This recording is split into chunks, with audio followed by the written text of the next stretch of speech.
Oi, pessoal. Vamos começar a live com o promotor de justiça Eduardo Poma. Só vou esperar ele entrar ali e vou chamá-lo. Vou ver se eu consigo chamá-lo por aqui, porque o perfil dele. Descobri agora, o perfil dele é fechado, não sei se funciona. Vamos testar. É uma live bem interessante, bem importante, porque houve uma alteração na lei da guarda compartilhada recentemente, né? Acho que vocês viram, dizendo que não vai ser possível a guarda compartilhada nos casos de violência doméstica. A questão é quais são os casos de violência doméstica, como você define isso, casos em que há uma condenação, casos em que há uma medida protetiva, e a ideia é conversar com alguém do Ministério Público para saber mais ou menos qual é o entendimento que começa a emergir assim no Ministério Público, porque o Ministério Público vai ter um papel muito importante. Ele vai praticamente moldar assim a jurisprudência, porque ele vai ter que responder no início de um processo de guarda se há ou não indícios de violência doméstica a ponto de inviabilizar a guarda compartilhada. Eu vou chamar aqui o Eduardo. Vamos ver.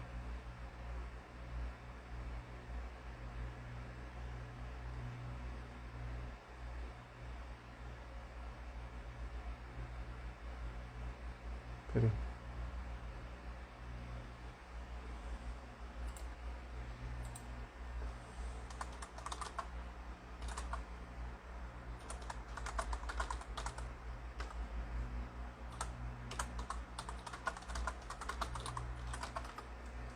Chamando ele aqui. Já vamos começar.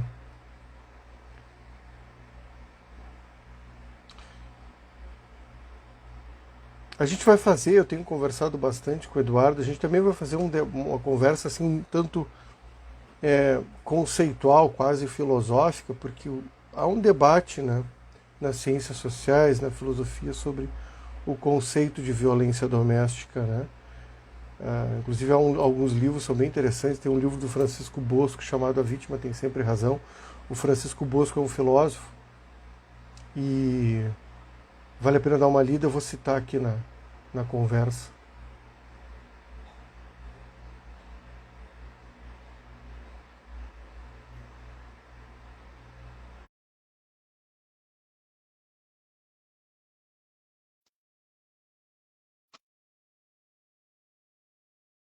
Mandei o convite para ele aqui, vamos ver. Acho que ele não está online.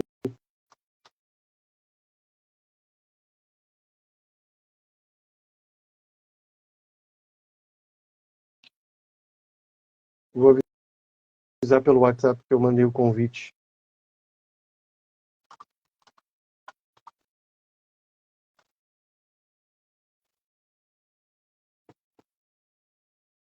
Então, o livro do Francisco Bosco, ele traz justamente essa discussão que tem relação com outros temas. Por exemplo, o tema do relacionamento abusivo. As pessoas devem estar acompanhando o debate público.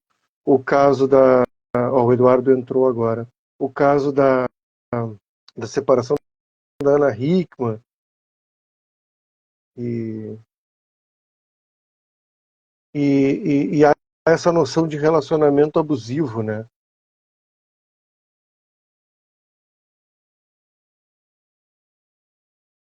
Vamos ver.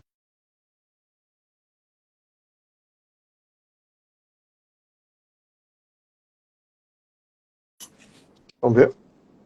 Opa! Tá me Como é ouvindo, que tá? Eduardo? Tudo bom? Opa! E aí? Tudo certo. Tá todo mundo ouvindo, eu imagino, né? Eu imagino que sim. Eu tô te ouvindo bem, tu tá me ouvindo bem? Tô te ouvindo bem. Tá ótimo, então. Pô, eu queria te agradecer. O Eduardo é um amigo querido, mas também é um colega de filosofia e agora um colega de direito, porque eu invadi a área dele, né? Mas ele é um cara, aliás, é o meu conselheiro, sempre pergunto coisas para ele, é um cara muito, muito qualificado intelectualmente e tecnicamente. E ele trabalha no Ministério Público, ele é promotor e houve uma mudança na lei da guarda compartilhada. E a ideia que é conversar, eu dizia antes de tu entrares, a ideia que é conversar para ter uma ideia, mais ou menos, uma opinião pessoal tua e uma espécie de avaliação tua, assim, em relação ao sentimento de como essa lei começa a borbulhar essa alteração, né? No Ministério Público, se existe uma, eu nem sei como funciona, né, a tua instituição, se existe uma espécie de jurisprudência que vai se criando, de como são feitos se existe um entendimento que vai se capilarizando, né? Então eu acho bacana a gente conversar sobre isso, explicar para as pessoas. Tem muitos advogados também, além dos pais que vamos acompanhar, tem muitos advogados, porque essa questão, essa interpretação, como interpretar a lei, né, é central. Você pode ter uma interpretação uma interpretação igualitária, assim, violência doméstica é algo que ambos podem fazer. Você pode ter uma interpretação restritiva, são casos específicos, a violência doméstica. Você pode ter uma interpretação mais abrangente, que, havendo uma Maria da Penha, já inviabiliza a guarda compartilhada, que essa é mais ou menos a discussão que a gente está tendo no ambiente do direito de família. Tu deve estar acompanhando isso, né? Inclusive já tem algumas pessoas dizendo isso. Tem Maria da Penha, se houve uma Maria da Penha concedida, então já não pode mais guarda compartilhada, porque há um indício, e a legislação fala disso, né, um indício de violência doméstica e tal. Minha ideia é, o que tu entende disso? O que tu pensa sobre isso e como é que tu acha, assim, o teu sentimento em relação ao posicionamento, para onde caminha o Ministério Público na tua interpretação? Beleza. Em primeiro lugar, obrigado, Márcio, pelo convite, né? Para quem não sabe, eu e Márcio somos amigos de longa data, né? Desde a da época da filosofia. E é o que eu digo publicamente, o Márcio ele está fazendo curso de Direito agora, mas em termos de direito de família, às vezes bastante empolgado, às vezes um tanto frustrado, né, Márcio? Um pouco. A tua fala também estava travando um pouquinho, não sei se pro pessoal está travando, mas o Márcio, em termos assim, de direito de família, eu reputo assim, ele como uma das pessoas de vanguarda no direito brasileiro como um todo, né? O direito ele tem um costume de ser bastante conservador num sentido que às vezes é ruim, né?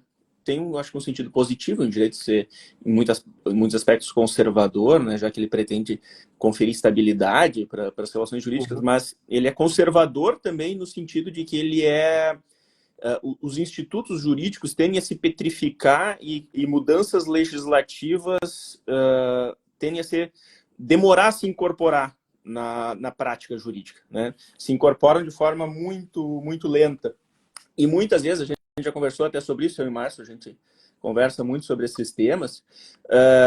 Muitas vezes as novas instituições, as novas leis, elas são reinterpretadas de tal forma a se adequar aos termos anteriores da cultura jurídica, muitas vezes distorcendo o seu significado pretendido pelo legislador, né? A gente conversou muito sobre isso em relação ao próprio conceito de guarda compartilhada, né? Que a legislação foi bastante revolucionária quando entrou em vigor em 2014, mas ela não teve o condão de revolucionar a prática jurídica também, como o legislador pretendia, né?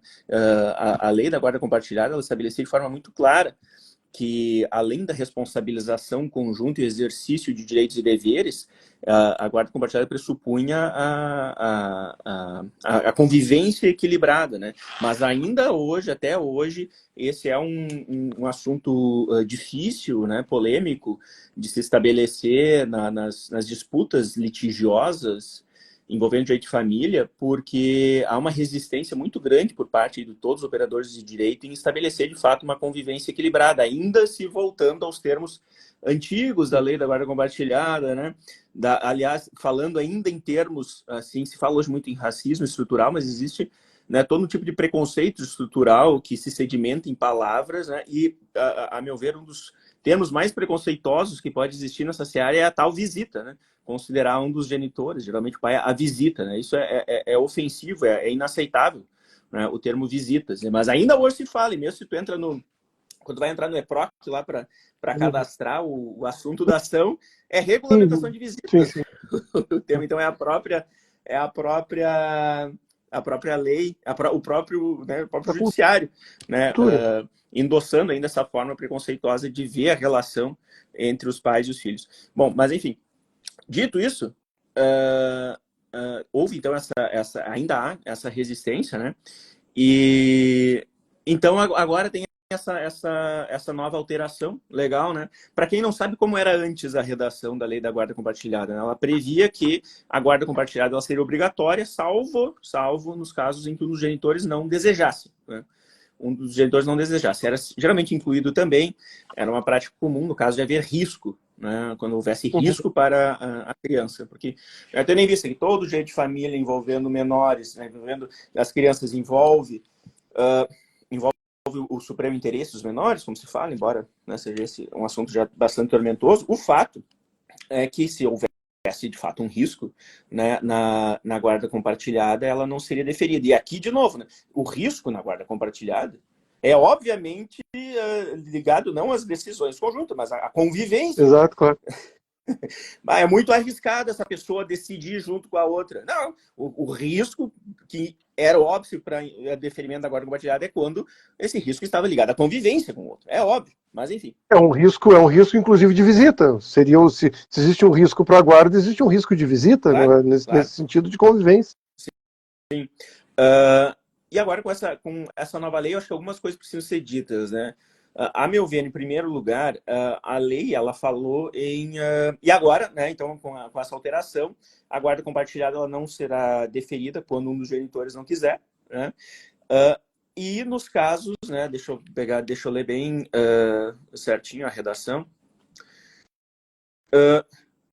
ou quando houver elementos que evidenciem a probabilidade de risco de violência doméstica ou familiar, né?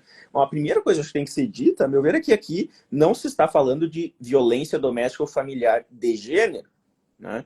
Então essa violência doméstica ou familiar, ela, a meu ver, ela pode ser entendida de forma ampla, né? Ou seja, se há risco de violência doméstica ou familiar, não só tendo como vítima a mulher, né? É risco de violência doméstica ou familiar, né? Embora haja, né, correntes que interpretem, não, ela deve ser lida à luz da Lei Maria da Penha, o artigo, por si só, o parágrafo 2º, por si só que foi alterado, ele não faz uma referência explícita a isso, né, de que a violência doméstica ou familiar em face de gênero, do gênero feminino. Então, poderia ser aplicada, né, esse artigo também no caso em que a violência doméstica ou familiar afeta né, o homem, né, porque é também uma forma de violência doméstica ou familiar, nos termos que se fala também em violência doméstica no parágrafo 9º do artigo 129 do Código Penal. Violência doméstica, se a lesão for praticada contra ascendente, descendente, irmão, cônjuge, companheiro, ou se prevalecendo de relações domésticas de coabitação ou hospitalidade. Se fala em violência doméstica, aqui é aplicado indistintamente a respeito de gênero, né?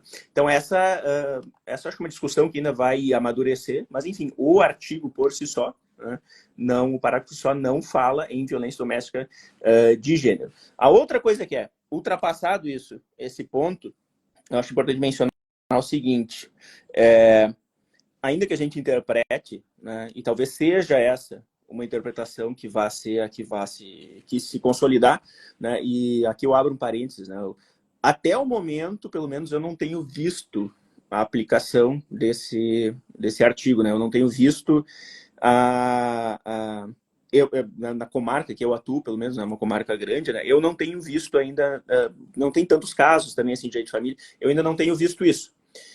Muito embora é uma questão que pode começar a surgir daqui a pouco. Eu não tenho visto, mas eu já vi movimentações, né, no sentido de que ela tem que começar a ser aplicada no sentido da sua intersecção com a Lei Maria da Penha, né? Isso é um diálogo ainda incipiente.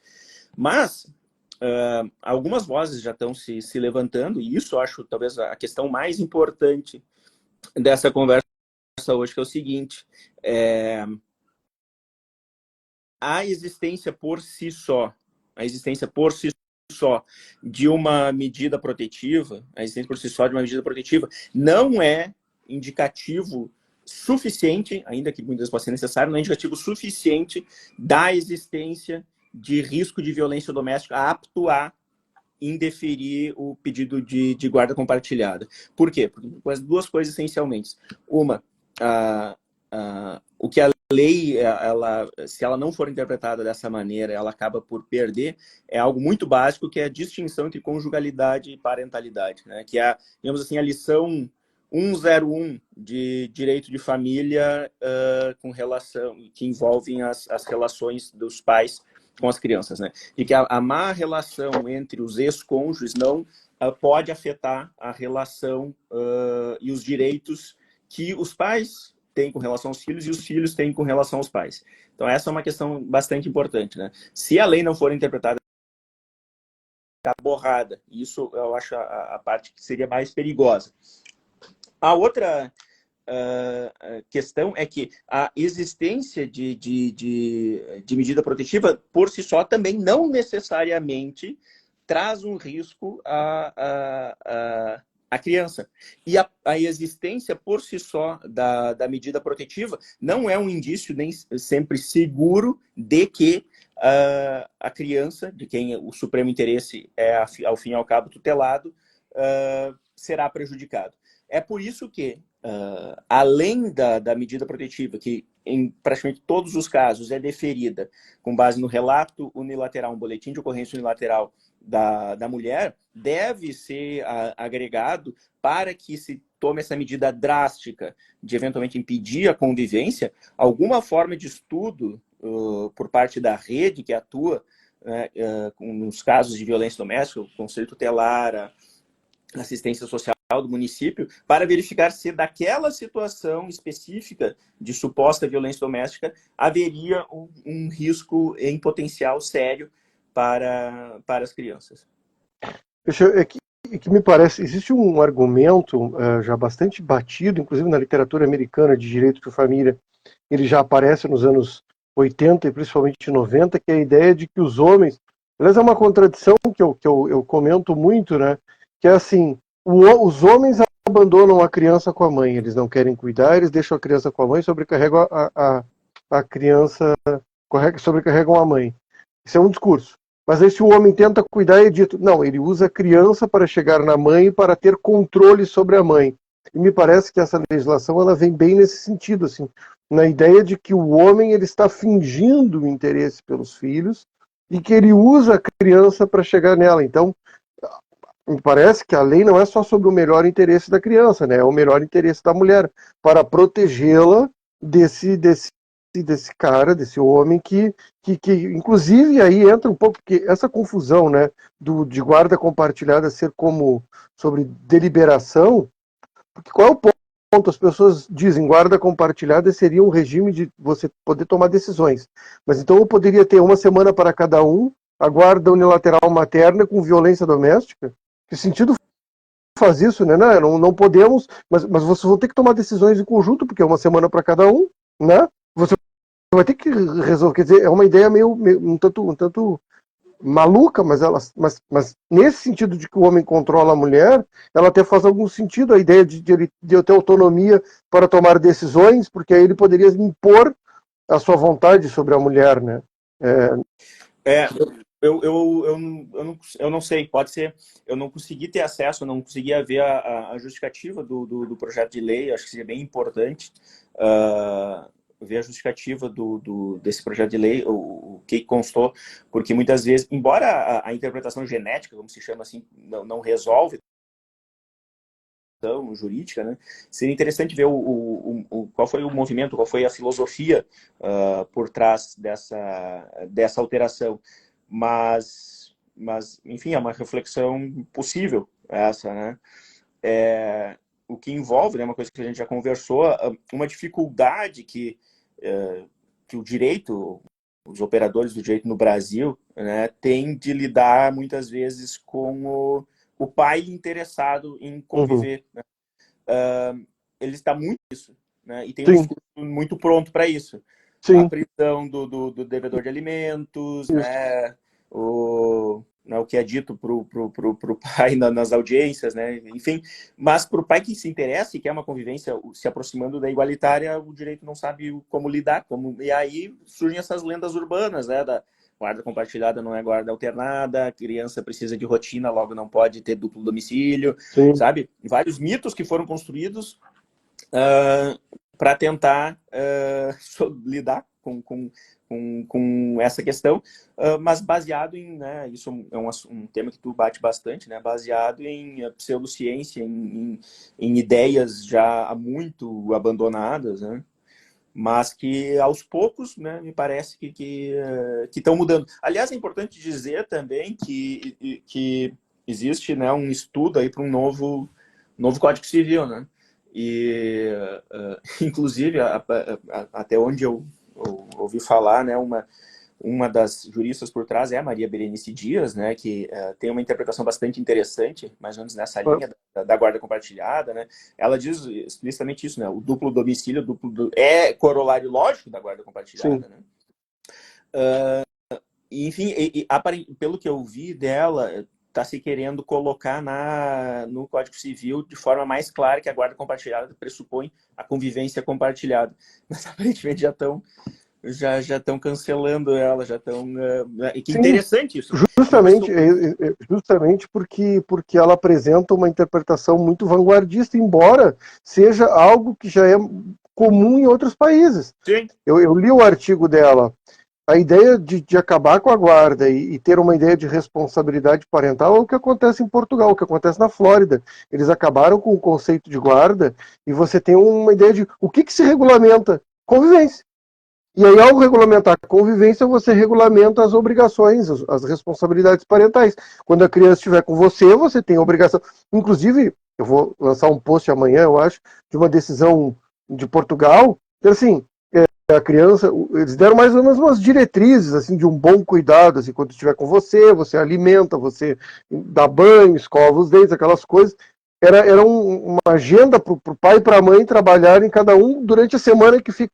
A ideia de que guarda compartilhada é uma semana para cada um é bastante padrão na Europa, né? Na Noruega, na Dinamarca, na Suécia, nos Estados Unidos, em alguns estados americanos, como acho que é o Kentucky, que tem uma guarda compartilhada desde 99 com essa ideia, e eliminando esse conceito de guarda, porque a noção de que tem um guardião, um lar de referência, ela cria uma desigualdade. Aliás, a própria Berenice já escreveu isso, e o pessoal já está batendo. Mas eu queria voltar nesse ponto da conjugalidade que tu disseste, que me parece hoje que é difícil de dissociar. Até vi um vídeo de um influencer desses dizendo: você não pode ser um bom marido, você não pode ser um bom pai se você não for um bom marido, que é a negação do que tu disseste antes. E isso está muito na cultura, embora ninguém pense que a mulher tem que ser uma boa mulher para ser uma boa mãe, parece que o homem tem que ser um bom marido para ser um bom pai. Há um pouco essa noção. Então, é quase como se fosse um amálgama da criança com a mulher, não te parece? Uma linguagem. E aí essa linguagem, eu queria tratar disso, daí falava contigo ontem, vi uma crítica àquele filme Midsommar, aliás, quem não viu, assista, é um grande filme, e o sujeito dizia assim na crítica: não, a moça do filme se libertou de um relacionamento abusivo. Eu quero gravar um vídeo sobre isso, porque me parece que hoje só tem dois tipos de relacionamento. Ou é o relacionamento feliz, ou é o relacionamento abusivo. Todos os relacionamentos em que o homem não fez a mulher feliz, ele automaticamente era um abusador e ela vivia num relacionamento abusivo. Nessa interpretação, toda separação e toda ruptura e todo relacionamento vai cair numa ideia de violência psicológica, de relacionamento abusivo. Não te parece assim que a gente caminha para isso? Não tem esse sentimento em relação ao movimento no Ministério Público? Eu já vi, por exemplo, psicólogos, a mulher vai no psicólogo, ela diz que ela se sentia ameaçada. Bom, se ela se sente ameaçada, então é um relacionamento abusivo, há um risco de violência, portanto não pode ter a guarda compartilhada. A gente não pode caminhar para quase um automatismo nesse sentido, em que a palavra da vítima ela se sobrepõe, entende? Fazer, eu me sinto ameaçada. Ele não me fazia feliz, eu vivia um relacionamento abusivo, ele me controlava psicologicamente, e tem isso na medida protetiva, tem isso na Maria da Penha. Eu acho um perigo mesmo. Pelo menos atualmente, né, sempre se faz essa distinção entre a relação né, e que os cônjuges têm que pode ser horrível, e a relação com os filhos, né? Tanto que quando são deferidas medidas protetivas de urgência, né, para a mulher, na maioria das vezes não é, né, vou utilizar o termo da lei de visitas, né? Não é deferida a suspensão de visitas, ou ela é deferida inicialmente, mas logo depois ela volta, né, a vigorar, a convivência volta a vigorar normalmente, né, muitas vezes com um terceiro daí intermediando. Então essa distinção sempre foi feita, né, e o risco dessa nova legislação é, como eu estava mencionando antes, borrar essa distinção, né? Isso Uhum. seria um risco, o risco de que essa distinção, que mesmo ao deferir uma medida protetiva hoje, né, se mantém a convivência, né, visitas como se chama, né, buscando intermediário, isso se borre e passa assim, agora foi deferida essa medida protetiva, e isso por si só, de acordo com a lei, já é um violência doméstica, então já está Isso. presumido, né? Isso seria, eu acho, um grande equívoco, né? Seria um grande equívoco, porque é importante manter essa distinção, e dois, porque só com base na manifestação unilateral de uma das partes não seria prudente estabelecer uma restrição tão grande ao direito da criança, né, de conviver com o pai com base, né, só com base nesse relato. Mas é fato, assim, se vê, se sabe, né, que a palavra, né, da vítima, no caso de Maria da Penha, ela tem um peso bastante grande, né, nos casos de deferimento de medida protetiva, até mesmo no crime de ameaça, né? Aliás, um adendo, é o crime mais comum no Rio Grande do Sul, pelo menos, né? É o crime mais comum no Rio Grande do Sul, é o crime de ameaça. E aposto que enorme parte disso é de violência doméstica, né? E aqui é interessante, né, de realmente fazer essa distinção entre, a gente já conversou sobre isso uma vez, né, Márcio, entre o sentir-se ameaçado e ser, de fato, ameaçado, né, que são, o sentir-se ameaçado, por certo, é condição necessária para a configuração dele de ameaça, mas não é condição suficiente, porque existem outros elementos que não dependem de idiosincrasias pessoais para a configuração, né, do elemento Em da tese, né? ameaça. Em tese. Não, Em porque a tese, gente pode. Porque na prática, né, salvo algumas exceções, não é assim que se verifica mesmo, né? Esse, Realmente. mas esse me parece ser justamente o ponto que está sendo torcido, que vai além da questão da guarda compartilhada. Eu estava vendo no caso do Márcio Smelling, aquele ator que foi acusado de abusar das atrizes, não sei se tu acompanhou isso, não entro no mérito se ele tem razão, se ele não tem, mas uma coisa me chamou a atenção. Ele estava numa entrevista para o Metrópolis, e as pessoas perguntando, e ele mostrando prints ou conversas, áudios das mulheres dizendo: eu vou na tua casa, quero ficar com você, estou com saudades, ou vou aí, vamos ficar juntos e tal. E o jornalista dizia: mas isso não é uma prova de que você é inocente, nenhum indício, porque você pode ter sobre ela um controle psicológico. Bom, mas se você introduz isso, não quero discutir o caso do Márcio Melling, nem sei, mas se você introduz essa possibilidade, não tem mais como resolver. Quem é que resolveria? Um psicólogo? Alguém diria: não, mas eu conheço a verdade subjetiva dentro de você. É como parecido com o crime doloso, né? Um pouco assim, se tinha intenção ou não, você chegar nesse nível de... Não, porque você não tem mais nem defesa, porque você relê todo o relacionamento a partir de novas lentes, na lente da vítima, na lente de uma interpretação de que aquele dia ele não foi querido comigo, ele foi grosseiro e eu não tinha percebido. E você reescreve a história, e o problema é bom, a pessoa passa a incorporar aquela leitura. Não te parece esse o grande risco e o papel do Ministério Público, dos operadores, do psicólogo nisso? O psicólogo vai dizer: não era violência psicológica. Ou ele vai dizer: era. Até que Eu ponto? não sei. Eu acho perigoso, realmente. Eu não sei bem o que dizer. Eu acho que é mais, muito a tua área, e eu acho que não tem infelizmente, não tem tanto essa reflexão mesmo no direito. O direito, ele tem essa mania de se achar muito autossuficiente, né? E inclusive muitas vezes saber mais do que outras áreas em aspectos muito delicados da vida humana, né? E especialmente no Brasil, a gente sofre muito pouca influência de outras áreas do conhecimento, né? Como psicologia, sociologia, filosofia. Então, acho que falta essa reflexão mesmo. A gente está recebendo de forma crítica, ou de forma crítica, tanto influxos da sociedade, né? Como a manutenção de certos institutos que nós somos acostumados a lidar. Né? Então, a gente se torna muitas vezes refém até talvez dessa percepção que muitas vezes existe, seja na mídia ou seja na cultura em geral, sem refletir muito sobre isso. E muitas vezes a própria sociedade em geral acredita que pelo promotor ou juiz está falando disso, né, decidindo sobre isso, ele tem um conhecimento específico grande sobre isso, então ele é uma referência nesse assunto, quando na maioria das vezes não é. Não é. Ele não tem conhecimento sobre isso. Uma questão que talvez pudesse solucionar isso é o pulso do processo. Assim, não sei qual é a tua interpretação assim, de que um processo ele geralmente demora. Tu não acha que dá para sentir? Talvez essa fosse a solução assim, do promotor experiente ou do juiz, numa relação até com as equipes multidisciplinares, ter um feeling do processo.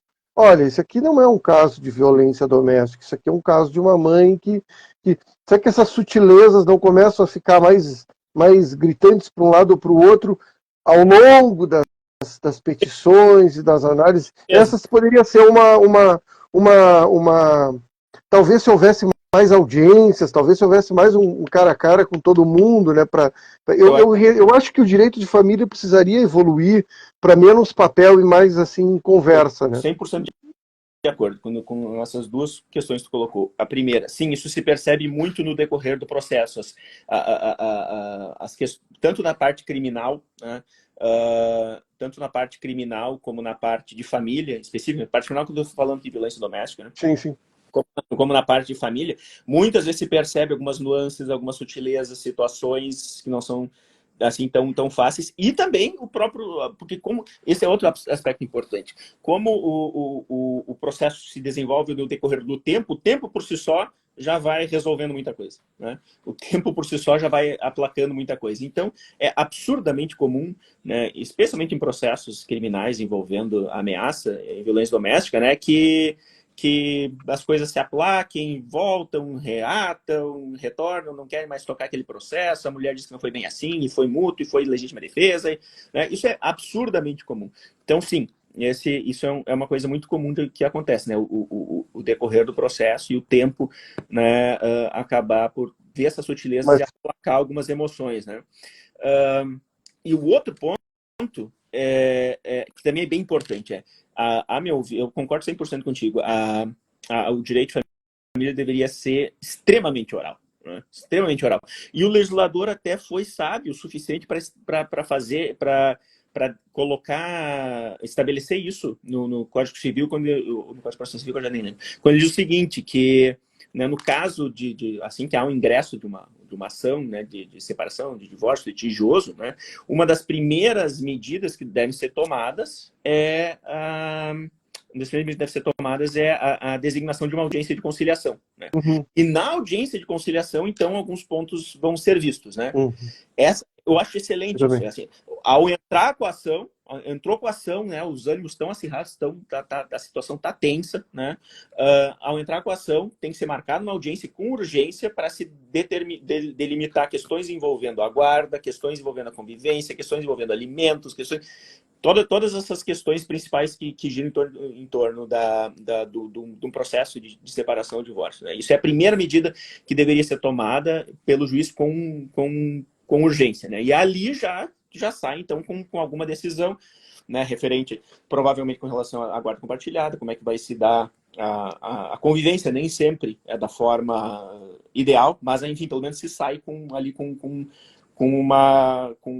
algumas definições importantes. O que, infelizmente, muitas vezes acontece, que para mim é o principal equívoco do judiciário nessa área, quem entra com a ação, geralmente já entra pedindo uma liminar, né, pedindo a tutela provisória de urgência, né, requerendo a guarda unilateral, convivência em final de semana alternado e pensão de 30% do salário mínimo dos rendimentos do genitor. Né? E muitos juízes, né, analisam unicamente o que foi dito na petição, né? Tem evidência da guarda fática, então, e deferem. Guarda fática. A guarda fática já fica com a guarda. E isso é um enorme equívoco, a meu ver, porque ele, sem estarem presentes os elementos da tutela de urgência, né, que é o risco para o processo, não há, fora casos excepcionais, não há um risco para o processo, sem estarem presentes, ele defere sem ouvir a outra parte, né? Sem ouvir a outra parte, o outro genitor, sem ouvir uma limitação violenta, né, nos seus direitos e deveres como pai ou como mãe, na maior parte das vezes, né, como pai, uma limitação violenta, sem conhecer a realidade, né, daquela família, né, de como é que é a convivência, e muitas vezes essa situação só vai se revertir a meses depois, né, quando finalmente daí tem uma audiência, né, aí o genitor diz, poxa, eu do nada me vi privado, né, do meu filho que eu via todo dia para no final de semana alternado. E além disso, o que eu acho mais grave é esse tipo, o judiciário ele lida, né, os operadores do direito geral lidam com a fixação, com a manutenção de expectativas estabelecidas. Então, se aquela guarda na tutela provisória de urgência foi definida unilateral, com aquele valor de pensão, com aquele tipo de convivência, a tendência é, a não ser que ocorra algo muito drástico no decorrer do processo, ela se manter. Né? Então, aquele outro genitor que não entrou primeiro com a ação, porque ao fim e ao cabo é quem entra primeiro com a ação, né? Que não entrou primeiro com a ação, ele ao final vai provavelmente perder a ação, né? Porque aquela liminar ela se sedimentou. Né? Então, é por isso que sim, deveria ser a todo momento, e nunca se deferida essa tutela por urgência, eu sempre me manifesto contra, e peço designação de audiência para essas questões serem resolvidas, né? E quando o negócio começa a esquentar, a audiência. É o que resolve, né? É audiência presencial, né? Olhando um na cara do outro. Inclusive de alimentos não deveria ter, porque tem decisão do Rui Portanova, inclusive aqui no Rio Grande do Sul, negando o liminar de alimentos até que haja determinação se a guarda compartilhada ou não. Sim. Dizia ele, porque havendo compartilhamento de gastos, você tem que ter um olhar diferente em relação à pensão alimentícia. Eu faço uma crítica muito forte. Nós regulamentamos pensão alimentícia como se fosse uma guarda unilateral, não há mudança nenhuma, né? Há um pensamento... Mas é bem o que eu tinha, né, comentado inicialmente, né? São institutos já tão sedimentados que a gente não consegue trabalhar com a possibilidade de não haver pensão, por exemplo. Houve uma sedimentação muito grande e a cultura jurídica ela demora muito para mudar, né? Sim. Mas um ponto que eu queria chamar a atenção, quando tu disseste no tempo, há um problema ali, né? Que é apostar que o tempo tudo resolve, e às vezes não resolve, e às vezes uma posição mais firme do judiciário. Porque se o judiciário dissesse, não, a guarda vai ser compartilhada uma semana para cada um, ninguém paga nada para ninguém, fica assim, e assim sedimenta, e o tempo resolve, tudo bem, mas não é assim que ele faz. Ele dá uma guarda unilateral materna, ele reduz a convivência paterna, ele estabelece pensão e diz, daqui a 2 anos a gente resolve. E aí você sedimenta errado. E aí essa aposta no tempo, às vezes quando você tem alguém problemático, o tempo não resolve e o judiciário fica esperando o tempo resolver. Passa 1, 2, 3, 4 anos, 5 anos, e aí essa noção de que as pessoas estão litigando sem olhar para quem está provocando o litígio, né? Me parece haver uma boa vontade com quem litiga, geralmente quando é a mãe que litiga, né? Embora isso esteja mudando, né? O tempo resolve muito mais na questão criminal, eu acho. Na questão realmente de família, quando ocorre essa sedimentação incorreta, por não ter tido audiência aquela inicial, eu acho realmente perigoso. Mas às vezes a audiência, aquela de conciliação, não resolve, não chegam ao acordo, porque mais a ideia é estabelecer um acordo, não é? Se você não consegue ter um acordo, se a mãe bate muito, porque a mãe joga, até fiz um vídeo outro dia dizendo isso, a mãe joga com o sentimento de uma vantagem. Se você fosse para uma audiência, como eu comento contigo, o artigo do Minogue, um artigo do John Elster, lá o filósofo, se você dissesse, bom, vou decidir a guarda aqui, vou jogar uma moedinha, talvez o acordo saísse mais rápido, porque você tem o risco de perder. A mãe tem uma posição de vantagem que ela sabe que ela dificilmente vai... bom, vocês não fizeram um acordo, então a guarda vai ser do pai, visitas quinzenais da mãe e a mãe paga a pensão. Não vai acontecer isso, né? Enquanto não tem um acordo, a guarda é materna, visitas quinzenais do pai e a gente vê depois. Eu muitas vezes sou mais incisivo nisso quando eu vejo uma resistência materna, eu sou mais incisivo nisso e realmente se vê resultado. Mas é porque eu tenho uma forma, assim, talvez mais idiosincrática mesmo de lidar com essas questões. Mas eu sei que, infelizmente, não como agora uma advogada está comentando, é verdade, existe essa pressão. Exato. Não, Na audiência há muita pressão para que o pai abra mão de tudo. é, não acho que infelizmente isso acontece, né? Eu não, mas é a minha posição, né? Acho que existe, como eu disse, o direito sofrendo um influxo da cultura em geral, que ainda é E tu assim, né? acha Tu que estava comentando esses dias, né, a propaganda lá do governo, né? o governo, né, em relação à paternidade, né, que o sujeito só consegue conviver com o filho se ele eu arrumei um emprego.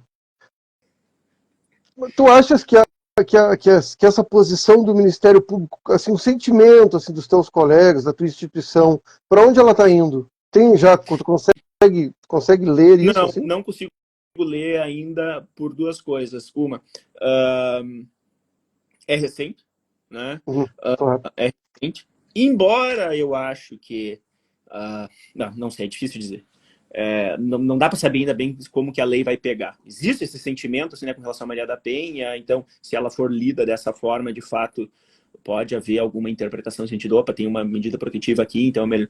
Não sei. Até agora não vi nada nesse sentido. Eu acho que a maioria dos promotores de juízo vai cuidar para não obnubilar essa distinção muito importante, né, entre parentalidade e conjugalidade. Uma, então, porque mas ainda é cedo. Eu achei a outra é que, assim, na verdade, né, pelo menos o Ministério Público tem essa atuação, né, muito importante nessa área, mas não são muitos assim, os promotores que realmente se interessam muito, né, por essa questão. O Ministério Público está muito ligado à questão de segurança pública, né, de Sim. crime, de improbidade, né, que são atribuições absurdamente importantes e são mais a vocação ministerial, né? Então, às vezes não assim, muitos talvez vão ir mais pela prática, né? Vão fazer o que vem sendo feito. E se continuarem a fazer o que vem sendo feito, essa distinção vai ser mantida. Eu tô com essa sensação também. Eu tô com a sensação de que pouco vai, né? Assim, deixa eu dizer, assim como veio a lei da guarda compartilhada e pouco mudou, na verdade vai vir essa e pouco mudar. Vai ficar tudo igual. Antes, até agora, a lei da guarda compartilhada não pegou, e talvez isso aí também não vai pegar e vai ficar como antes, assim, mas ele é um bom pai. Mas me parece, às vezes, pode... me parece que, às vezes, é aquela coisa... É o conservadorismo do direito nesse sentido, né? Ele tende a manter, né, os operadores, os promotores, o juiz tende a manter essa forma de operar por muito tempo, né? E são um pouco infensos essas mudanças legislativas, e algumas podem ser, a gente pode considerar que são mudanças importantes que não são aplicadas, e outras que são perigosas, mas que também não são aplicadas. Né? O risco, acho que é um risco, além do risco dessa interpretação muito abrangente da Maria da Penha, há também o risco de se criar uma interpretação de igualitarismo parental em que ambos se acusam de violência doméstica e você tem um litígio insolúvel, porque ela gritou comigo, ele gritou comigo, ela gritou comigo, então a guarda não pode ser dela. Há um perigo aqui também, né? Em vez de buscar uma...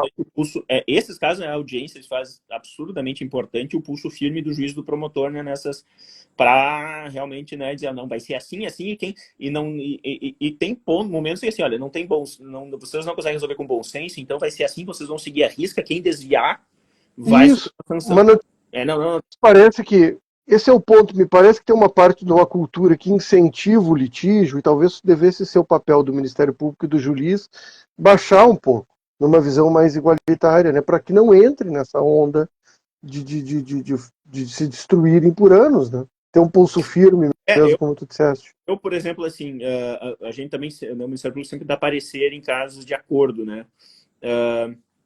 eu vejo assim, se o ex-casal conseguiu chegar num acordo, não é papel do Estado. Por mais que, olha, esse acordo não ficou tão bom assim, acho que poderia ser melhor. Não vai ser eu que, né, exercendo uma função estatal, que vai se meter no que aquela família acordou para dizer não, porque isso pode instaurar um litígio, né? Não é nada comum isso acontecer, eu sei, eu já sei de promotores que vem um acordo em que a guarda era muito bem dividida e eles se insurgiram e disseram é guarda alternada. Então, sim, é um litígio que não precisaria ter acontecido, e sendo que eles, na verdade, tinham resolvido muito melhor do que... Né? Isso os advogados reclamam muito. Os advogados reclamam muito dessa posição, às vezes, do Ministério Público, que eles conseguem fechar um acordo de meio a meio, a coisa está pacificada, e aí, às vezes, vem o Ministério Público e cria uma briga ali no casal. Isso é muito comum. Né? Isso eu acho bem errado. Eu acho que, né, não sei quão comum é. Né? Mas não sei, eu não diria que é muito comum, mas eu vejo com alguma frequência. Não sei se é muito comum, mas eu vejo. É errado materialmente, no sentido de que a guarda seria melhor se fosse bem dividido mesmo, né? E é errado também, porque ainda que não fosse o melhor, não é papel nosso se ficar se imiscuindo, né, no que uma família, né, em frangalhos, a muito custo, conseguiu decidir chegar no... Outro dia eu brinquei numa publicação dizendo que a guarda deveria ser dividida, deveria ser estabelecida na padaria, nos postos conveniados. Uma advogada não gostou, mas me parece um caminho... Marcel está na live, uma brincadeira que tem meio parecido com os dois alemão, né? Aliás, o apelido dele é alemão, do Marcel também. Mas é um pouco a ideia assim, de você simplificar as coisas. Se guarda é um regime de responsabilidade parental dividido mais ou menos de acordo com o tempo de convivência, por que não na padaria? A ideia é que, se você não tiver um desenho institucional que favoreça o litígio e que as pessoas não sintam, porque me parece esse o problema, e eu acho que a gente pode caminhar para o final para não ficar cansativo, não pode também o Estado, penso, o Ministério Público e o Judiciário, criar uma sensação de que você pode ter o ganho absoluto, sabe? Se eu entrar lá, eu derrubo ele ou ela derruba ela, ou eu derrubo ela derruba eu, e ter uma visão mais do vocês precisam conciliar em vez do um vai sair perdendo, que é um pouco o artigo do Minow, que é aquele, o barganha, a sombra da lei, que eu te passei e tal, que eu acho muito bem escrito, que é um pouco essa ideia, sabe? De tentar, olha, os dois vão perder e os dois vão ganhar. E não tem muito o que fazer, aí eles olham um para o outro e dizem, a gente nem vai para a justiça, porque para quê? Vai ser meio a meio mesmo, vai ser uma semana para cada um, entendeu? E tem esses trunfos, né? Um dos últimos, se fala ainda hoje em lar de referência, né? Que também não faz sentido nenhum, né? Mas é aquele trunfo, a guarda é compartilhada, mas o lar de referência é meu. Você estabelece o guardião, né? Você estabelece eu acho que ficou de bom tamanho, né? Acho que sim. Eu queria te agradecer. Eu acho que a gente fez porque, como tu disseste, é tudo muito recente. E não dá ainda para ter o pulso ainda, mas dá para ter alguns indícios. Eu tenho a impressão, tu tiveste também, que não vai ter uma mudança muito drástica. Eu acho que fica uma posição assim meio consensual entre nós. Não parece que vai ter uma revolução no modo como a guarda compartilhada vai... Eu não senti isso ainda, embora seja muito recente. Não deu para dizer, bom, agora acabou, começa a ter decisões. Não surgiram decisões assim. Não, então não pode. Maria da Penha, então não pode. Não me parece que esse seja o caminho. Por enquanto. Tá? Não. Então é isso. Eu queria agradecer ao Eduardo pelo... Eu agradeço aí. Parabenizo publicamente o Márcio pelo excelente trabalho feito aí. Te agradeço e espero que vocês tenham gostado. Eu vou disponibilizar esse vídeo. Vai ficar gravado aqui e vai ficar registrado também lá no... Depois eu ponho ele no YouTube. Eduardo, mais uma vez, muito obrigado. Uma boa noite para vocês todos aí. Abraço. Um abraço.